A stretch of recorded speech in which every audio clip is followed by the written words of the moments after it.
Hello and welcome to the Outdoor Station and this series of videos which was recorded during the 2011 Rab TGO Challenge, which for the uninitiated is a 200-mile walk from the west coast to the east coast of Scotland, organised by TGO magazine, and the entry forms for it can be found in the October issue each year. Now what I've tried to do in this video is record well, the landscape and what the experiences are like to actually do a 2-week walk of this nature across that sort of landscape, showing you the routes we took and also some of the weather conditions. Sadly, the weather conditions this year weren't particularly good, which resulted in us doing very few pieces to camera. We had hoped to do a lot more in camp and explaining sort of the equipment we've used and the reasons why we chose it or taken it. However, what we've done this time, because of the situation, is we've still recorded the event, we've recorded the conditions as best we can, and we've broken down equipment reviews at the end of each of these videos. So, I hope you enjoy it, and here's our experience of walking across Scotland in 2011.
I'm not too sure of whether you can hear this or not, but the sound in the background does in fact remind us of our TGO trip this year.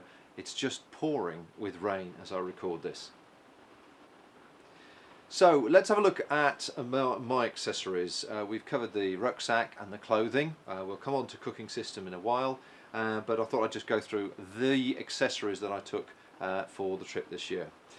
Starting off with a hip flask. I have to say, the weather being like it is today, it was marvellous to have a hip flask and have something to enjoy in the evenings and treat yourself to. So that was full of a good 12-year-old malt that I took with me, which I thoroughly enjoyed. This is my wash kit. Everything, as you can see, is in waterproof containers, and it needed to be to save any more water ingress. But I'll give you an idea of what I took for this. It's in an old Alex sack of mine, which was obviously kept things sealed. That is the MSR dry towel, which is fantastic, as Rose likes these as well. It's got a good size, it's very light, and it seems to dry in an instant, so that's extremely useful. My toothbrush, which was toothbrush at one end, and in the other end you have toothpaste, and you recharge it by unscrewing the bottom and squeezing the toothpaste in, and that would last me just about a week, so that wasn't too bad. In fact, it's still got some toothpaste on it. Then we have the old Avid razor, and it's such a shame they've stopped making these, but these were absolutely brilliant. And you'd clip them together and it'd be a flat razor. That'd be great for having a shave, and it would pack away nicely.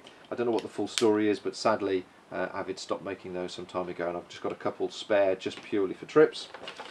When I am shaving, I use the emergency signal mirror as my shaving mirror. Just a double use really, very light, it floats, it's virtually indestructible, and obviously it helps me shave, which is important. We have a small old bottle of suds which I use, that originally was mountain suds, but I've finished that a long time ago, so I just use that as a washing bottle and put my Dr. Bronner's in there. I have the Avid shaving lotion that used to obviously be available, and that one is an old shaving lotion bottle which I put in aftershave in there because I like to smell nice on the hills. And then finally we have some dental floss, which is always useful when well, when you have steak and chips wherever you go, which is an important part of the diet if you find it. So that was the wash kit. It's very light. Let's now look at my accessories bag. And you'll notice in another one of these Pod Ultralight Sil Nylon sacks to keep it as dry as possible, and then other things inside here are also double insulated. Now this is just a mess, this, so don't criticise my packing, but it is purely functional, and we'll just randomly go through this. So obviously you need to have money and your credit cards, and that was inside a wallet, which is inside a waterproof bag, which was then inside this waterproof bag. Thankfully that didn't get wet, that was good. Then we have a notepad. You might get into a problem somewhere, or you want to make a note of somebody you've met, or perhaps an emergency. It's always useful to have something to write it on and write it with. So that was my my notepad for that.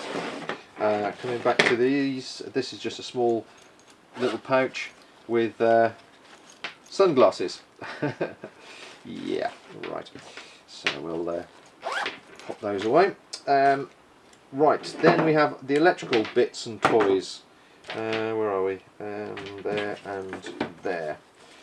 So I took the Lumix camera, the charger. The charger needs a lead, so I've reduced the lead down so it's a small lead, and that was my spare battery. And then the iPhone needs a charger, so there's the iPhone USB charger and the iPhone lead, so that was put down. Then I took the iPod. I took a separate little iPod for music on the trip up there with a pair of headphones, and the headphones doubled for when I was actually listening back to any recordings. I only made a few recordings. So that's that. Spare batteries for the recorder. This is a very useful little item. This is a little magnifying lens, flexible and breakable lens. But can I just show you that? Can you see it magnifies underneath there? That's really useful in case you break your glasses, or you happen to have the glasses separate from your bag as you're looking for some instructions or whatever, and it just helps you make things a bit clearer. In an old 35mm cartridge, these are really useful, these 35mm bottles, I would have a needle and thread and a threading device there. And yes, we did use it, and we used it probably about 4 or 5 times just to tidy up some holes in socks or straps or whatever else that was just something that caught on the heather or the gorse. And then these, oh yes, of course, as I mentioned earlier on, I had a puncture the first night with my Peak Elite, which was a great shame. Why didn't I take a puncture repair kit? Well, I did take a puncture repair kit, but it is the last thing you feel like doing, trying to resolve a leak at midnight when the weather is pouring down with rain and you're tired and a bit grumpy. So in future I probably just won't bother taking any, because you just can't be asked to repair it at the time. So that was probably a bit of a daft thing to do, but you know, you take it in goodwill. And then finally, odd bits and bobs here. These are some lengths of Dyneema. That's 1.5mm Dyneema, and that's the 2mm Dyneema.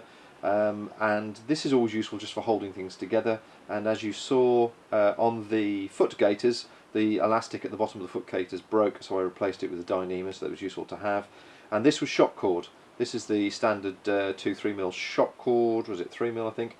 3mm shock cord, and this was the shock cord that I zigzagged across the bottom of the of the Neutrino SL sleeping bag, so that I could slide my sleeping mat down the back of it, and it would allow me to move with the shock cord stretching, rather than put the mat down the slot on the back of the sleeping bag, which meant that I was sort of trapped to the ground. So that was that. More bits of shock cord, which are always useful just for holding things together, and then, like Rose, a little carabiner, which was used to hook on the Crocs onto the back of the rucksack, because you just can't seem to put them anywhere. So that was that lot. And then finally we have first aid kit. Both Rose and my first aid kits were in waterproof containers, waterproof bags. We carry roughly the same things, but I always like to have us so we are both covered should anything happen to one of us, and then the other person has to go and seek help, and then something happens to the second person as well. It's sensible to have a sleeping kit, a first aid kit each. And what did I take? I haven't taken this out since I've packed it, so we can find out together. So we have some micropore, some melalin. And I've used another couple of pieces of those up already on an injury. Some Savlon, antiseptic cream. Some suture strips. They're very useful in case you do have a cut that's a bit more nasty and you need to hold things together. There's about a half a dozen suture strips in there, which will hold your skin together. That's more sterile strips. Antiseptic wipes, 1, 2, 3, 4 antiseptic wipes. Some basic plasters which very rarely get used. Some Lemsips in case somebody is feeling a bit chilled. And that's a bit annoying. Small bandage, 2 small bandages, a larger bandage for a bigger injury, with a couple of safety pins there, and also some tweezers. And the combination of having the tweezers and the tick out device to get the nasty little ticks off you, very useful. And we didn't have any ticks this year. Then we've got anodins and Nurophens, which obviously useful, and as you can see they get used occasionally. And then a click away, which is a thing which fires off the endorphins on the surface of the skin. So you put it on if you've had a bite. I tend to get bitten a lot by midges and such nasty creatures, so you just put that on the skin and fire that off, and it sends off the endorphins on the top layer of the skin there, which is very useful.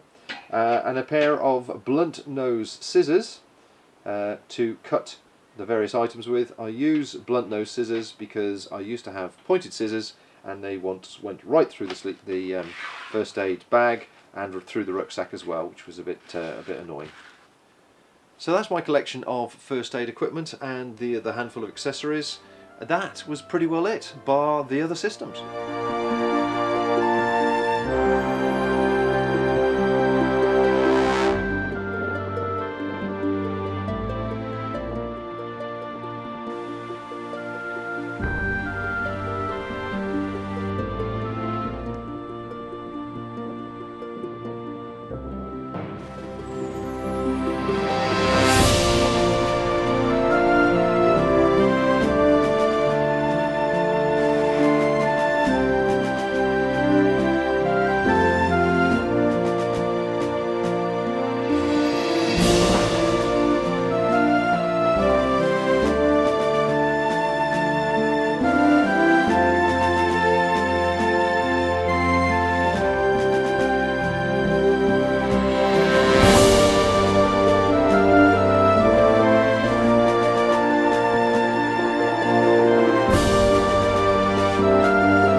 Inside the rucksack there were a few extra things apart from sleeping bag and clothing that I carried. Very quickly, waterproof wallet with some money, tickets, etc. Same as Bob's, just that obviously with him carrying stuff I didn't need to, so a lot of the things he'd carry externally I could actually put in my pack. Similarly, the emergency Bivvy bag, which again we didn't need to use in any shape or form, but it was great to have it there should we need it. So that was really good. That was inside the pack. In addition, my head torch, compass was also in the pack. Again, penknife, things that Bob had on the outside, but I knew I had a set should I need them for my own use at any point. First aid pack, both of us carry a first aid kit. It's got all the usual general things in, which I'm sure Bob will talk you through. In addition to that, this bag is sort of my personal bits and bobs. I always kept one that was for every day, which is pack towel, which is really small, a bit like a chamois leather, but quite sufficient. Usually with a small piece of soap, small toothbrush, toothpaste, and a scrubbing brush, which I actually find really useful to have for all sorts of purposes, apart from washing and cleaning, keeping your feet in condition and so forth, but also just for scrubbing clothes and so forth. Other items I carried for both of us: insect repellent, suntan lotion, sadly not used. What else? Some shampoo and conditioner all in one, which I decant into a smaller bottle. And I think spare packet tissues, earplugs, quite essential, especially if you're sharing campsite or bunk hostel with noisy other people snoring. Small mirror and a small brush and comb, and that was sort of my. So, in addition, we took some Footcream, which we love, the Gehwols. Again, decanted it into a smaller bottle, which I carried for both of us and we shared, which is the Footcream Extra and the Refreshing Balm. Really useful stuff, great stuff. Lastly, I've always kept a journal of our travels and our daily lives, and so for me, luxury item is a book of poetry on such a trip, and our girls gave me this book of poetry to take with us, with me this year, which I really enjoyed.